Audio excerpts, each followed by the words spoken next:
right, everybody, welcome back to another issue of the Advisory Angle with the STRATMOR Group, powered by the Chrisman Commentary. As always, we are happy to be here. I'm Sue Woodard. I'm joined by my regular co-host, Garth Graham. How are you doing, Garth? I'm doing pretty well. Where are you today, by the way? I'm in California. We have our MBA peer group meetings today in San Diego, California. It's quite lovely. So it's 11 a.m. And I'm now reminded how great it is to be in PST because I actually got to watch that insane football game last night and went to bed at 9 p.m. It's not bad. Oof. There's nothing like the West Coast. I'm on the East Coast. Yeah. On the other hand, I am actually officiating a vow renewal ceremony later today. So I am in at our home in Siesta Key, Florida. So we're joined though today by two of our amazing colleagues at STRATMOR, which I'm really excited to introduce to everybody. Will Ayer and Madison Ayer, brothers, amazing talents. Will, say hello to everybody. Hello, everybody. I'm Will Ayer. I've been part of STRATMOR for going on 3 years now. I'm excited to help out in a lot of the consumer experience focus areas, secret shopping, MCX, advisory on experience processes and customer journeys, working with all of the lovely clients of the STRATMOR Group, and excited to talk today about hospitality and mortgage and what it means. Amazing. And we've got Madison as well. Madison, glad you're here. Hey there. Happy to be here. Such a good group. I won't repeat everything that Will said, but enthusiastic about all of it. I too am on the East Coast, and it is a magnificent fall day here, which I'm really enjoying. It's that time of year. I love it. And speaking of, so Will and Madison, you guys just went to this conference. Am I right? The Welcome Conference?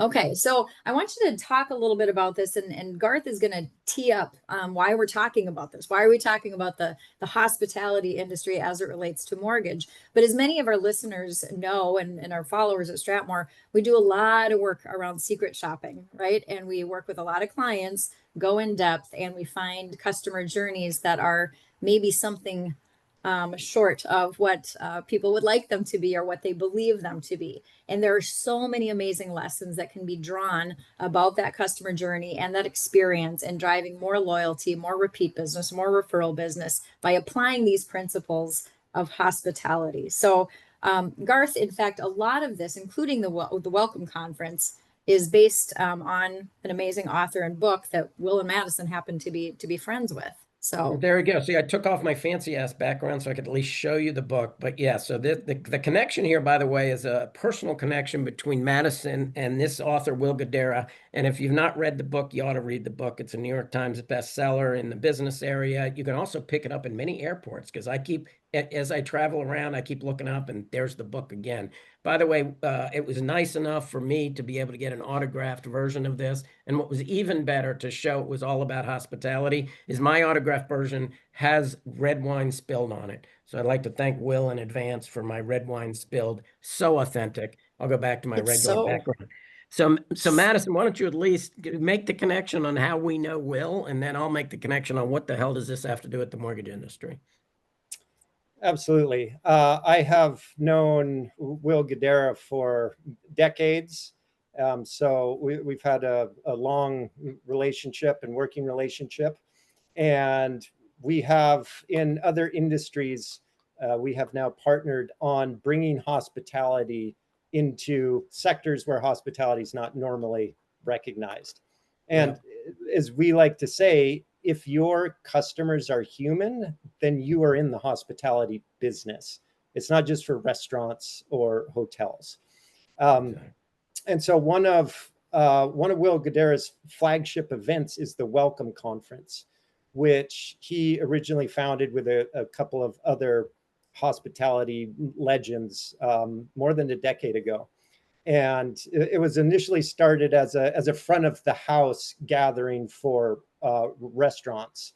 It has evolved and grown significantly since then. And now it's really like a mecca for anyone that's thinking about customer service. It's not just about restaurants or hotels. This year when we were at the conference, thousands of people there, and the majority of them are from a whole swath of different industries. including finance, banking representatives, and the credit card companies. So it's a full day about really listening to your customers and really creating an experience that elevates their whole perception of your company. And so like that's important everywhere.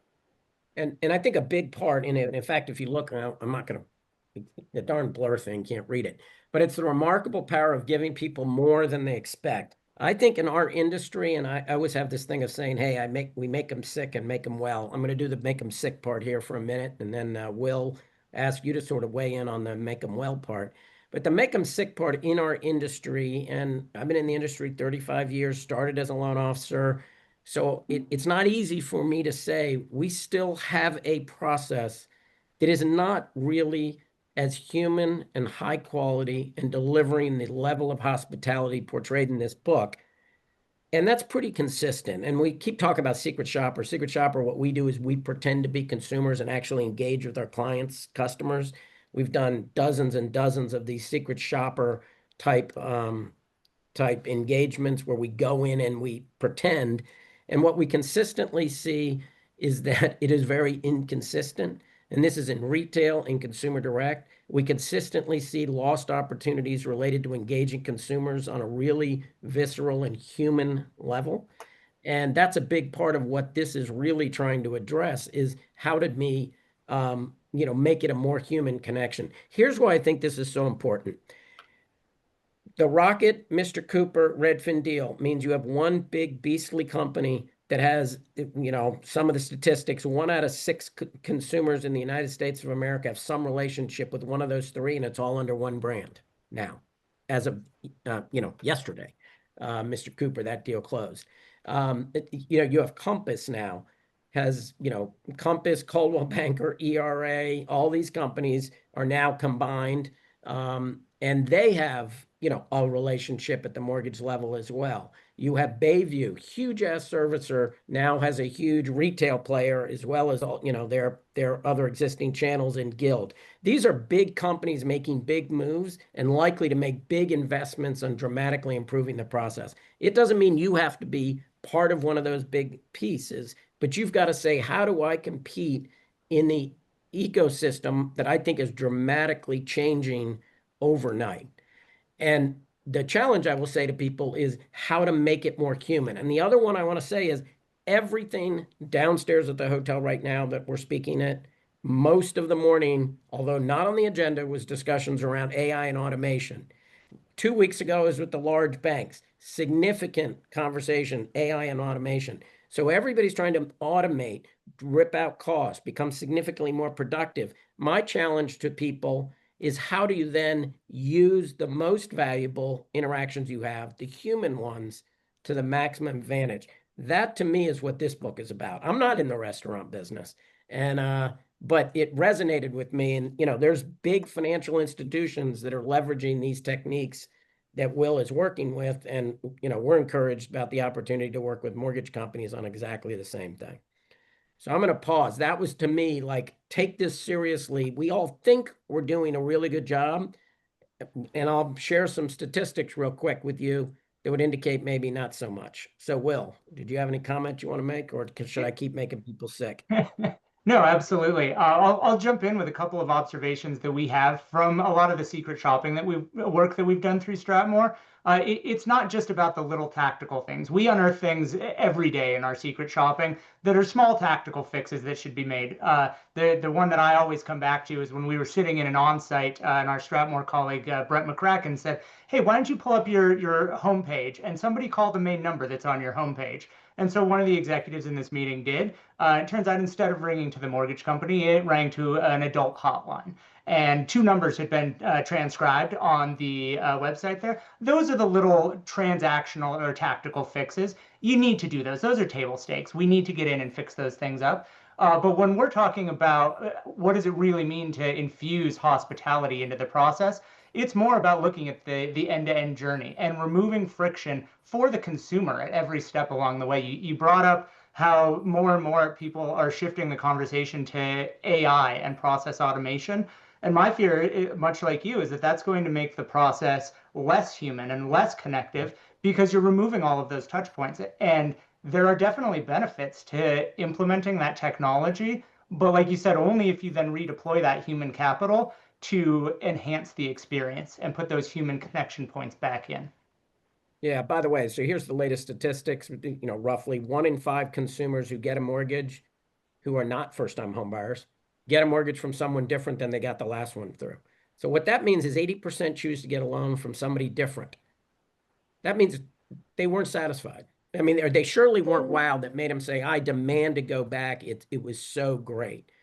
Statistic number 2, in our secret shopper, 80% of the time, the story that we tell to a human, once we get the human on the line, never makes it to the CRM.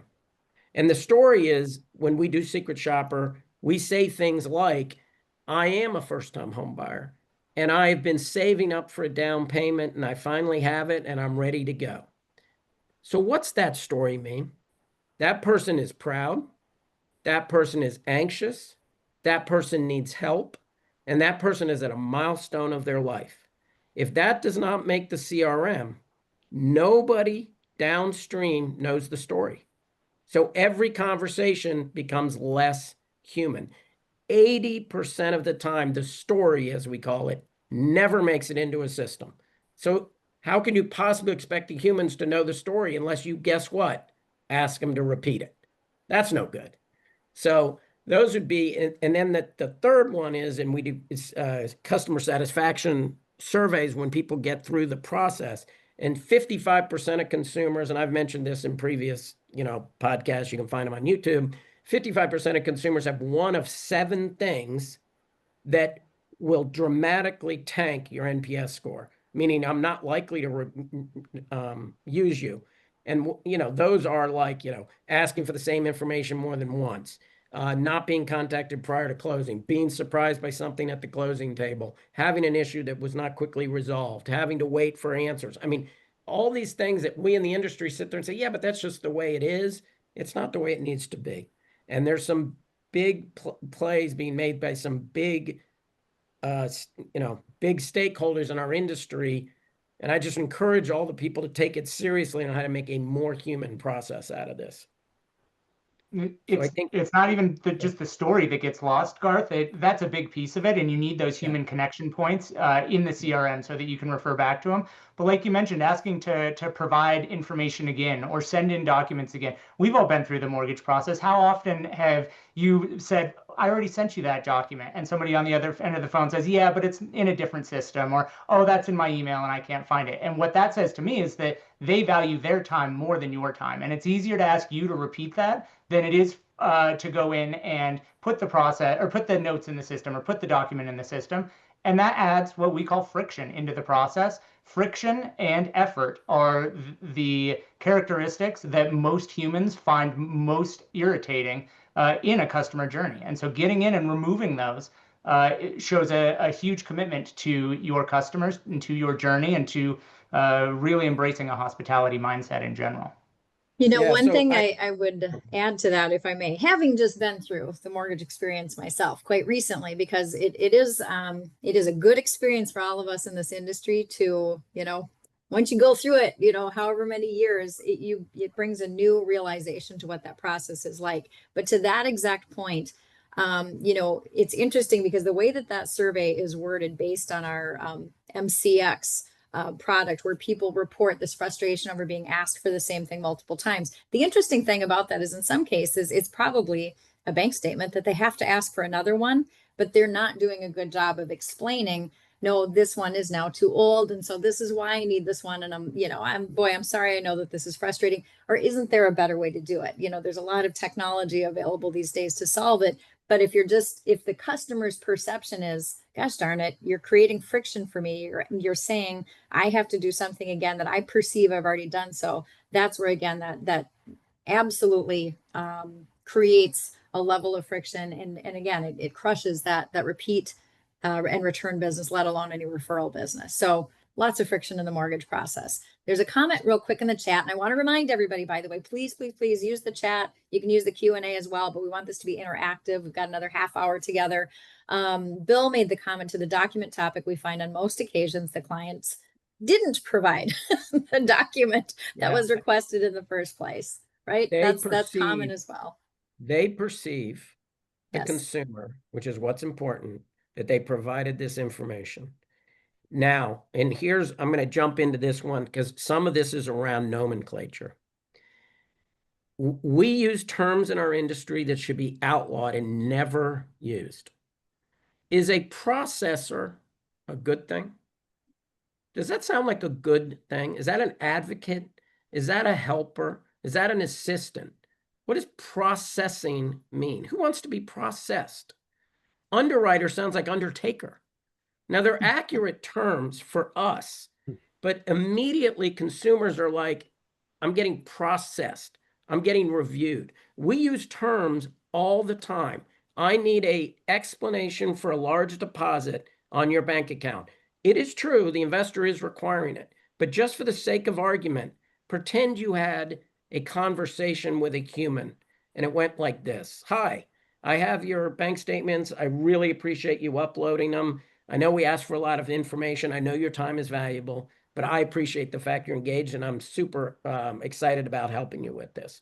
I got this statement on this date. Looks like the ending balance is, the beginning balance was. It's terrific. Your pay stubs are showing up in here so we can see your income. That's great. That's why we asked it. I'm trading information. By the way, there is an $8,000 deposit on the 18th. You remember what that was for? I never said the word explanation. I never said it was large. I never said you have to give me anything. I just asked a question.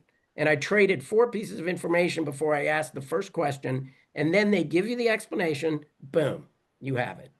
So some of this is in nomenclature, using human conversational aspects to try to get information from people that is not using the term explanation. And I always say the only people who ask you explanations, in my case, are my mother, my father, and my wife. And normally it's not good.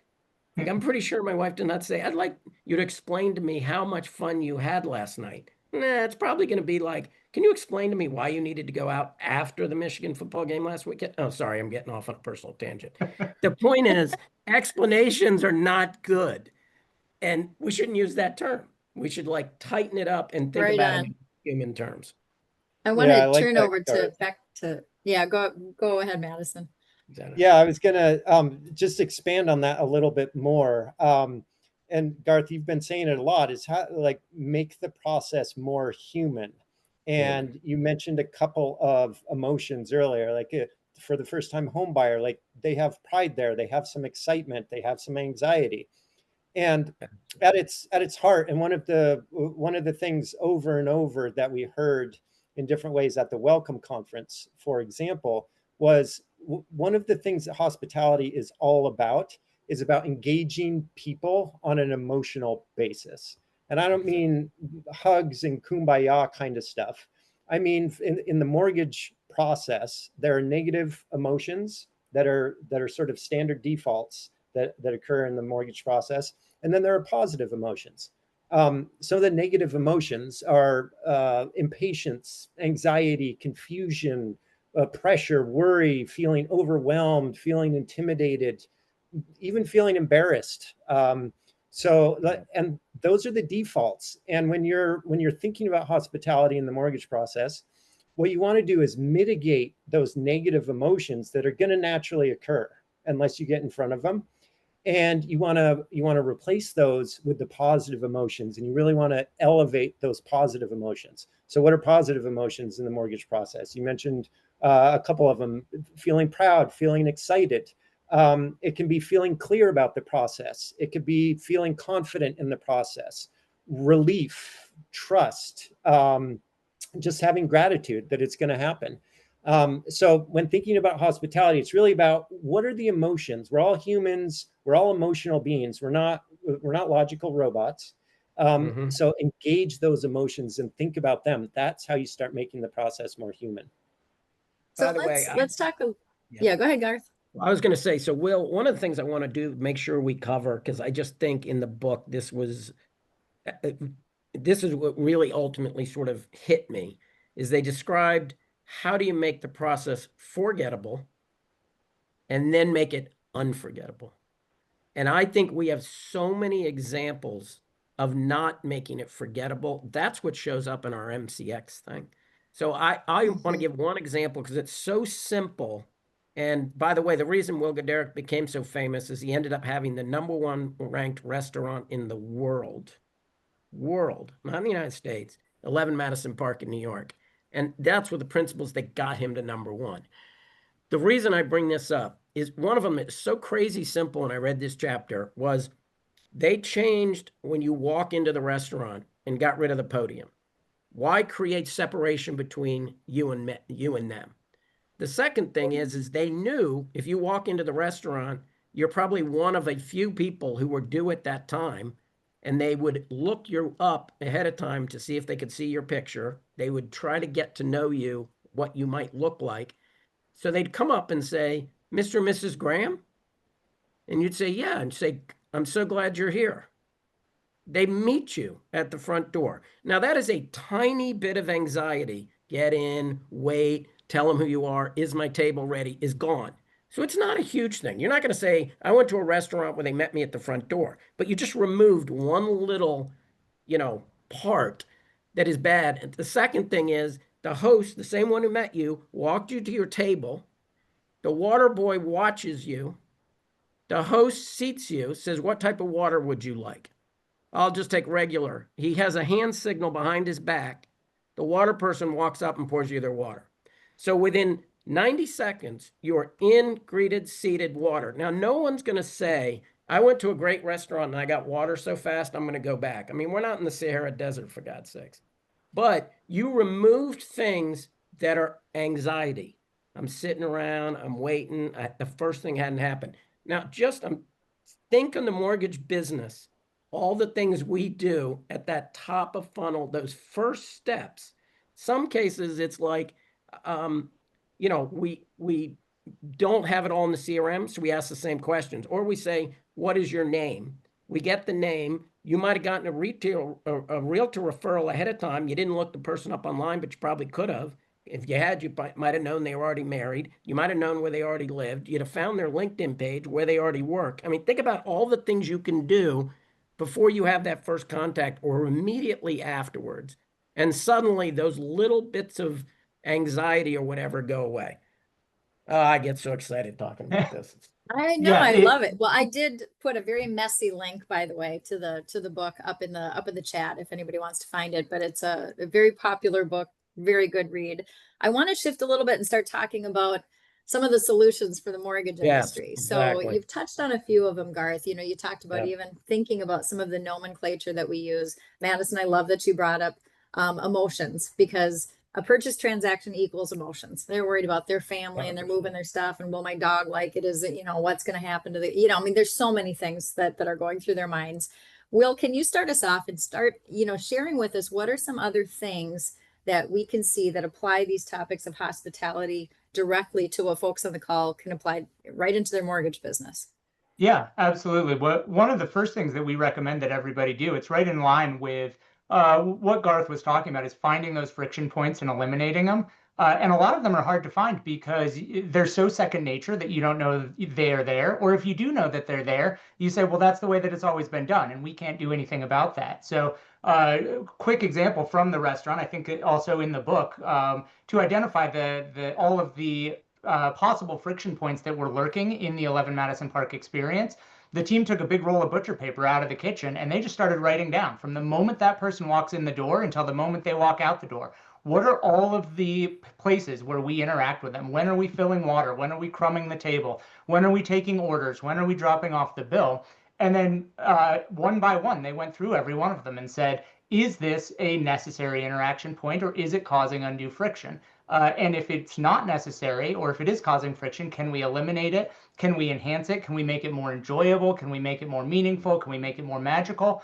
And that's one of the first things that I recommend that every company do, is take a look and interrogate their customer journey end to end. Find all of those places where you may not even know it, or you may know it and think, but there's no alternative out there. find the places that are causing friction and figure out, first, can you eliminate it? Because that's how you make things forgettable. Is nobody, like you said, Garth, remembers how fast the water was, but they do sometimes remember how slow the water was. So you eliminate everything that is possible to make it forgettable, and then you blend in those magical moments that make it unforgettable. Far too often, well, we'll see people get excited about the magic moments. They read Will's book or they watch The Bear and they say, this is great. We're going to send surprise cookies. We're going to throw this party. We're going to enhance the journey this way. But if it's a terrible experience up front, or even a friction-filled experience up front, those magical moments lose their luster. So we recommend a strict order of operations, map the process, find those friction points, and eliminate them first. 100%. And that is, by the way, in the mantra of the make it forgettable part. You're taking out all the things, and then by doing that, and by the way, David literally in the chat just sort of put something in there. You make a process that's significantly smoother, and then begin to have the time with the right training and empathy to make it, a wow experience, the unforgettable elements. I'll also point out that a lot of the times an initial concern is, well, we don't have the time, we don't have the resources to add all of the effort that it's going to take to add hospitality to this process. But in reality, pain points for your client, pain points for the borrower are oftentimes pain points for you as the loan officer or as the organization as well. So when you go in and you purge out those pain points, a lot of the times what you're doing is you're making your own process simpler. You're helping to streamline it, and that actually frees up a lot of resources. So that's really important to keep in mind when you're thinking about implementing this. It's not an insurmountable mountain, this hospitality. It actually might be a lot easier than you think. Yeah. Well, going back just for a minute to this tip about, and I wrote this in the chat about they got out a big piece of butcher paper and started mapping this out. Don't overcomplicate, the ways that you might find the friction. I mean, this is almost exactly the way that I've done this exercise in the past. Is you get a wall, you get a whiteboard, you get a bunch of Post-it notes and some Sharpies. Start. And I love the point you just made, Madison, is sometimes it can be, there can be cost savings because you find out we're spending extra money because we're spinning our wheels on this point because the customer is frustrated. You can actually find places to, that aren't necessarily going to cost money. They may in fact enhance or returns or save money. Tim made a great point in the chat here that I want to call out and hear your thoughts on this. Friction caused by silence. I think this is such a brilliant point. Set up, for instance, a weekly check-in time or milestone update. Acknowledge when things happen. Silence creates a lot of anxiety. Communication helps build confidence that you have their best interest in mind. And I think that is brilliantly put. Very often when people map out their customer journey, they map on all the things that are happening, and they do not map at all that in some cases you could have weeks where nothing is happening. And you have a customer who might be freaking out the sidelines because they're wondering why they haven't heard from you. So it's not just what's happening, it's what's not happening. And again, you can always use, technology and automation is wonderful for supplying some of these touch points. But that's a brilliant point, Tim, and I'm glad you brought this up. Yeah, exactly. Go ahead. Just quickly on that point, remember that how the mortgage process works a lot better than the borrower knows how it works. So it's on you to update them how it's going. It's not on them to try and figure out how it's going. Perfectly 100%. said. Perfectly said. Will, I'm going to direct this to you. A question from Brian in the chat. He said, mapping the process. If you were to build the process from scratch, how would you do it? Think as if you're launching a brand new company. So that's a great perspective to take, is think as if you're launching a brand new company. I would also say, think as if you were a consumer going through the process yourself, especially the mortgage process for the first time. Put yourself in a borrower's shoes and go in and interrogate the journey of what they're seeing. Look at the emails that they're getting. Look at the phone calls that they receive. Look at the documentation that they're asked to upload. Look at the website and the lead flow process that they went to even get to in the first place. put all of that together and put yourself in their shoes. Like Madison said, you know the mortgage process much better than most other people do. And so look at it through the lens of the customer. We always reiterate, look at this through the lens of your customer. And don't say we do this because this is how it's always been done. Don't say we do this because it's the template that's on file in the system. Look at it and say, this is a confusing template. One of the things that we find most often, speaking of small immediate fixes that can be made, the initial email engagement from LOs in our secret shopping, more often than not, it's not a nicely formatted quote that comes out of the system. It's not even a templated Outlook email. It's a free form email that was written. Maybe if you're lucky, there's a screen capture of an Excel sheet or of a system that's dropped in, but they're hard to understand, especially if you don't know what all the data points mean. So take a moment to look at those emails through the eyes of a consumer and say, what's confusing? What could be simplified? What could be eliminated? And how can we make this a more human experience?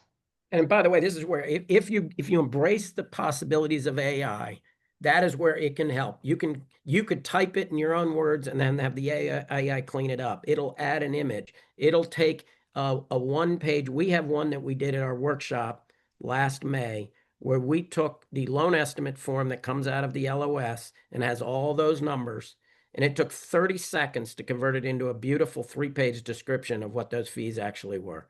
It took 30 seconds. So there's all sorts of ways that technology, but once again, why are we doing it? We're doing it so that the recipient has an experience that's better and doesn't have to say, I mean, one of my complaints about that damn form, that form literally lists every single possible fee and then has a bunch of null values. It's like, why do you have the nulls on there? I mean, it just makes it like, just tell me what it is I do have to pay. Don't tell me what it is I'm not paying. And if it is, I'm not paying because you waived it or there's an enhancement, well, that's a value proposition. You put it that way, but not like all these characters. I mean, it's not viewed. And by the way, if you don't think this is important, do you know who has one of the best written sets of documents in our industry? Rocket. And they're the online pioneer, right? They're trying to get everything going online back 10 years ago at a Super Bowl ad. They have beautiful documentation and written material that they send to consumers. It sounds good. It's emotionally relevant. Very nicely done. Well, and to go to Pratik's point in the chat, how can technology increase that borrower experience? Every individual, there's no individual sitting there writing those things up at Rocket. They have refined this over time and said, what really resonates? Let's try out, some different things. So let's talk a little bit about some of the different ways that we know that technology can help improve that borrower experience. Not everything needs to be, I'm going to deliver cookies to your house on a silver platter. It doesn't have to be like that. We have to, as I said, scale. We have to scale the love. It has to work, again, scalably, because we do know that cost is an issue. But Madison, I'll go to you first. I mean, what are some thoughts and things that you've seen in terms of how technology can help create that wow experience for a customer? I will, for my first contribution on this, I will go to back to what Garth was saying and Will was saying about story, capturing the story of the borrower. Their story, that's what you can build a relationship around. If you build a relationship, that's how you get a client for life. But you have to capture that story. And this is where technology can come in. You don't need fancy new systems necessarily to capture the story. Just have to use the existing applications that you have and figure out where to put the details. As Garth said, you don't need a lot of details. You just need first-time home buyer. They've been saving up for a while. They're excited. They have it can be just a couple of bullet points. That's enough to grow that relationship around. But you need a way to capture that and manage it so that as they move through the process, everyone they interact with is going to be able to reference that and build on that story. So that's one way that technology, and that's that, like, existing technology can do that. You gotta use it. Yeah, and by the way, so a good example, 80% of the time, the story that we do when we give the story in a secret shopper does not make the CRM. Technology usage can be that the calls can be recorded, and guess what? AI is not going to miss the story. It's going to put that story because it's going to hear it, knows what it is, and it's going to write it right in there. Now it's in the system, which means technologically everybody could see that system. So if you're trying to get into a home this summer so your kid can go to first grade at a new school, that's your story. And suddenly when you're talking to them, you can say, hey, so, has your son or daughter, which by the way is on the loan application, like how many kids you got, but is your son or daughter seen her new school? Is she excited about it? That's the story. And you have time to have those conversations. I mean, it's just a couple minutes. Once you strip out all the laborious stuff that occupies our time, large explanations of deposits and everything else, you suddenly are able to talk about how excited is she for a new school. Let's make And sure that's that when it becomes, that's that's it. when it That's becomes the meaningful. unforgettable. That's Yeah, the unforgettable. that's when it's meaningful to that borrower. And that's where Totally. you can start to bridge the forgettable to the unforgettable as well, because now you have that story. And in early September, you can send a backpack and say, hey, so excited for your daughter to have her first day of school in the new school and that we were able to get you in. You have that data point in there. Doesn't mean you have to. You could even just call or send an email and say, hey, I hope that Sally had a wonderful first day of school. So leveraging that story, not just as touch points throughout the application process, but through the life of your relationship with that borrower, which hopefully spans several loans and several houses. Which means you've tuned your people. This is really getting back to the original hypothesis. You've tuning your people to focus on the human interactions, which are most valuable, and having them in an empathetic and highly emotionally charged way. In order to do it, you have to make a process that is highly efficient, so they're not messing around with that. Back to Will Ayer's big butcher paper, get all the steps of the process out that don't add value, freeing up the time for the humans to kind of lean back and focus on the ones that do add value. And you know what, if you've spent time paying attention to that and and it's as easy as listening to what someone said, make that note in the CRM, capturing it so that other people can see it. If it does come up that, yeah, you got to ask for another bank statement because there's timed out, that person's going to be a lot less frustrated about it 100%. because, you've built that. So we've got maybe, a couple minutes left, 8 minutes left. I want to ask for the folks listening. We've talked about a couple really tactical things. So if we've got people listening who are leaders, we've got people listening who are loan officers, what are the first, let's get back like logistical, like what are some tactical things that people literally can leave this call and go do? Madison, I'm gonna start with you. Sorry, I keep putting you on the hot seat, but No problem. I'm start with ready. you. Like, what's a couple really important things that somebody can hang up this call and go do and take action right away? Well, people might not like this, but I have the first one is go call one of your borrowers that closed a loan recently and just talk to them about how that whole process went. Don't overthink it. Just go in, find a number, roll the dice on somebody, luck of the draw, see if you can get them and talk to them about how that experience actually was for them. The harder one is go find somebody that abandoned your process and went somewhere else for a loan or is still currently looking somewhere else for a loan, and try and talk to them. This is not about email surveys or anonymous feedback. This is a real human conversation, and just see what that feels like. See what you learn. Love that. Will, gonna come over to you. I'll piggyback on that action? and say, also go find somebody who is in one of those communication voids in your process and reach out to them and bridge the gap and say, hey, we know that it's been 2 weeks since you've heard from us. Here's what's happening. Here is why it's been silent. Here is what's happening on our end. And here's what you should expect next steps to be. If you want to be an overachiever and leverage some of the technology that we've been talking about, it's scheduling those calls like Timothy put in the chat and saying, I'm going to call every borrower in my pipeline at least once every other week just to check in with them. You could use fancy AI tools to do that for you, or you could use Outlook and just put it in your calendar and get a pop-up that says, call Madison, check in, let him know what's happening. Doesn't take more than a couple minutes to do. So let me do one and give one it's a little more at the executive level. What could you do? So first of all, culturally, at organizations, if I talk to people and say, hey, how'd you do last year? They'll almost invariably, they say, we did $1 billion. Oh, what's your goal for this year? 1.2 billion.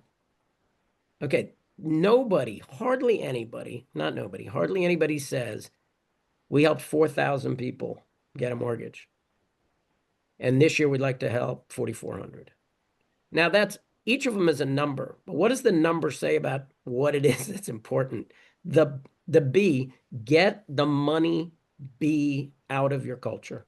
Because right away you're sending a message to everybody that we are here to lend money, not here to help families. So that would be number one if I was executive. Number two, there is a process. We are happy to help. 8 steps. You go through from the beginning to end. It includes the mapping. It takes the forgettables, tries to get them out of the process. It's a big point of elevating the staff to then focus on the unforgettable opportunities, the unforgettable moments.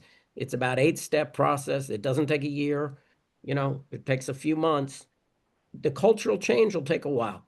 Took them years to get to number one. So I'm not saying it's an overnight, but we got a good blueprint on, of course, you can't see what I just held up, but trust me, I held up the book. We have a good blueprint on how to do it, and we're happy to help. But I think the big one is just to sort of embrace the fact we need to, you know, put the humanity back into this process to make it as beneficial for the humans that we're here to serve. Well, my hot tip is piggybacking off of you know, what was shared earlier about the butcher paper, because I would encourage you, and it can be a, you know, fourth quarter, you know, things are going to start to slow down after Thanksgiving. It'd be something you tackle in kind of that slower time, but map out, whether you are at the leadership level or you're at the loan officer level, map out what your process actually looks like and what you would like it to look like. Where are the gaps? They become evident really quickly. I mean, and again, yes, STRATMOR, we'd love to work with you on this. I'm actually honored to be working on a project right now with Will and Madison where we're doing exactly this, like walking through every piece of the process. It's super fun because you just see the light bulbs, you know, light off when people see, oh my gosh, we have a huge gap right here. How do we actually solve this? It's really fun. It really brings your team together. But you don't need to get crazy. You can get a, you know, again, whiteboard, blank wall, Post-it notes, but map out what your actual process is, not just and it's not really what you're doing. It's that customer perspective. What is the customer hearing? What are they feeling? What are they receiving from us? What are they not receiving from us? Where are the points where they're probably super stressed out that I realize, wow, we don't have any communication. Where could we word it differently? Pratik made that comment in the chat. Stock conditions, you know, maybe could be better worded. So really just break those things apart and don't make it a one and done. This is something you can't, the reality is you have a customer journey right now. You have it. It may not be though, may not be intentional. It might not be a wow. And so spending that time on it will pay off in spades. A couple of things from the chat before we wrap up. Tim made a great point about setting expectations up front, day one conversation, provide a checklist. Yep. Like just think about those things. Think about what a person who doesn't do this every day actually needs and how they need it. Makes a ton of point. Garth made the point about people don't want to feel processed. That's actually, I never thought about that. That's a terrible term. They want to feel understood. Carmen's asking, is the call recorded? It will be posted to YouTube. Glad that you enjoyed it. It's along with our other episodes of the advisory angle. We're going to try to trend past the Taylor Swift videos. That's our goal and objective. So if anybody could click, share, and you know, because I just think it is even more important than the Elizabeth Taylor song. Yeah, it may be. We'll see. And Marie actually was kind enough to posted an article that I think was written, both Will and Madison, you co-authored this piece, I believe, about hospitality. That's up in the chat, and we'll post that along with the recording as well. Any final parting words, Garth, that you'd like to share before we wrap things up? No, I just super passionate about it, and it really, you know, I give Will there a lot of credit for writing the book about his journey, because it could have been all sort of an ego thing. I became the #1 restaurateur in the world, and here's how great I am. And it really isn't. It's about how good his team is, because they focused on the hospitality related elements associated with it. And I just think, like, holy cow, in the mortgage industry, we can do that too. There's no reason we can't. It takes some work, and you know, but I'm encouraged by the reception we're getting to this concept. And there's Will, Madison. Thank you, Garth, that's like a magic trick. Yeah, there it is. Love that. All right. Will, Madison, thank you so much for joining. And feel free to hit up any of us on LinkedIn. or obviously go to the stratmorgroup.com where you can track down articles by any of the folks here on this call. And we'd love to chat with you if we can help you or your team out. So with that, we're going to wrap up another issue of the Advisory Angle with the STRATMOR Group, powered by the Chrisman Commentary. Thanks everybody for joining today. Take care, everyone.